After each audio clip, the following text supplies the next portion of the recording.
So finally, Hugo decided to calm down and take a break here because he's been going crazy the last couple chapters. But even so, we did get a lot of progression this chapter. Without further ado, let's start from the top. So we start with Bopedo Hugo and her vice captain. And not gonna lie, I don't care for Hugo's character. I mentioned that in a previous review, but this snobby, uppity type attitude does not appeal to me. It's a bit annoying, if anything. I respect her not being fearful of Lobadon, but interesting bit. She doesn't understand why Lobadon's here. She also doesn't even know why she's where she is.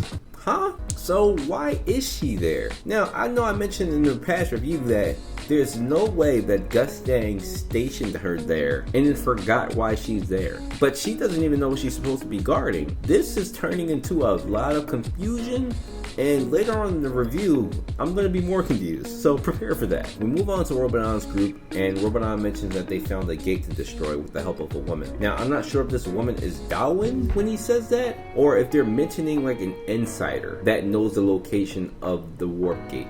Because a little bit confusing the messaging here. You guys let me know, interpret it here. So I was thinking like maybe like they're connected to Rachel or something like that. But if it was just Darwin, it was just Darwin. But Lobadon forces an attack. While they're doing so, Darwin destroys the gate.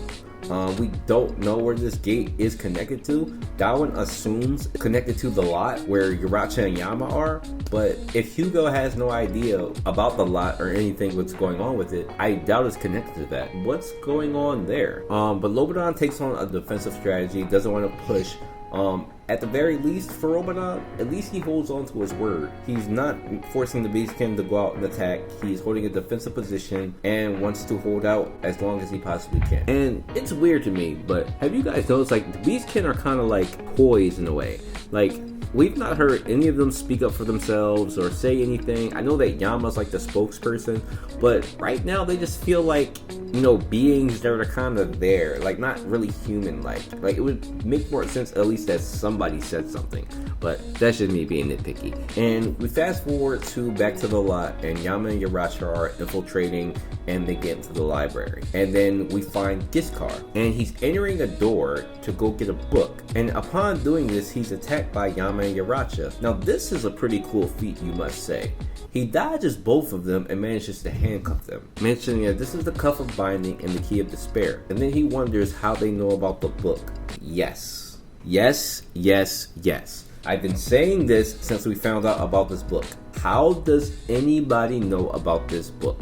This is literally Gustang's memories. He would not entrust this information to anybody not close to him. And apparently from Giskar's own words, it appears that only him and Gustang know about it. That also makes me likely to believe that Giskar is probably his son.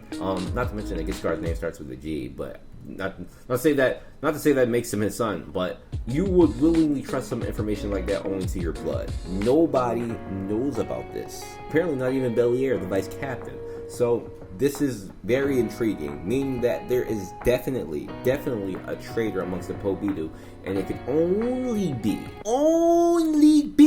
Belier. It could only be that, because he is the only one who is sneaky and snaky. That's the only time I mentioned Belier to the chapter review, but I'm just saying that proves my point. And then also, is this the missing book? Now, I know a lot of us said that we doubt that this is the book, but guys, is this the book? I am so confused right now, because this book literally is the cause of a lot of this, like most of this. Gustang says that once he figures out or finds out and reads this book, that it will determine Tromul's death, it will determine how he moves forward. Why is he entrusting somebody else to go get it? Why wouldn't he just go get it himself? Maybe he needs to maintain Trom since he has him inside this maze. Maybe there's a whole different play here that he tried to bait Trom to him for a reason, so Trom can read to understand maybe that there's a reason why we need to be active based on my memories and that you can read it for yourself. Maybe there's something like that there that he's trying to play.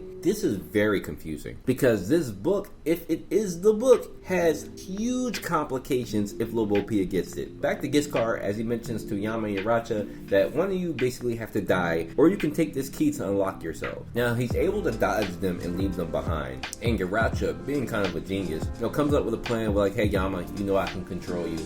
How about we use this to our advantage? And they go back in and they fight Giskar in sync. He appears to be overwhelmed and they get the key. They unlock it. I thought it was kind of obviously a trap. I mean, the key that was in his hand was the key that he used to unlock the door. So why would that be the same key to the cuffs? I'm thinking that like that was pretty clear. But that key makes the cuffs an ignition weapon, and then Giskar takes off his shirt and shows the actual key to unlock them. Now, again, guys, I'm confused again, because is Giskar's key a tattoo? Or is that like his body transparent and there's a key in it? Or these designs are very confusing. What do you mean you have a key when it's like in your body? I don't get it. But nonetheless, Giskar appears to not even be that harmed. He's behaving like a Pobidu would, meaning like he was just being deceptive and took a little damage to be deceptive. It's really counting against Yama and Yaratcha. The cuffs transform into a needle and pierces Yaratcha. There's been plenty of death flags for Yaratcha. Like, he's been mentioning he's low health, he's gonna die, and whatever little red health that he was in just got melted. And that's the chapter. Yeah, pretty short chapter review this time, guys, but I do have some predictions for you. So we likely continue with this storyline. Since it is progressing pretty fast, I thought this infiltration might take a little longer, but we kind of went through most of it. So what probably happens now is there's going to be a 1v1 between Yama and Giskar. Yaratcha probably dies, and Mayhem did mention, Mayhem, you win again. If Yama obtains this book, this changes everything. Because how can Gustang even move? Trom's plan literally worked. If Yama gets his book back to Lobadon and Lobadon gets it to Trom, I don't know what to make of the story here. Does Trom read all the books in the labyrinth and then he reads the final book before Gustang does? And what if he destroys the book so Gustang won't know what it is? What happens then? Does Trom take his side? Or do they go to Bomb and Trom ask Bomb to give him his memories back? Like, what happens here, guys? Short chapter. Here's the chapter rating, guys. 6 out of 10. Didn't get a lot here, but we did progress through this infiltration a lot. Again, you guys should go check out my top 10 video if you haven't seen it. And yeah, I'll see you guys pretty soon, and thanks for watching.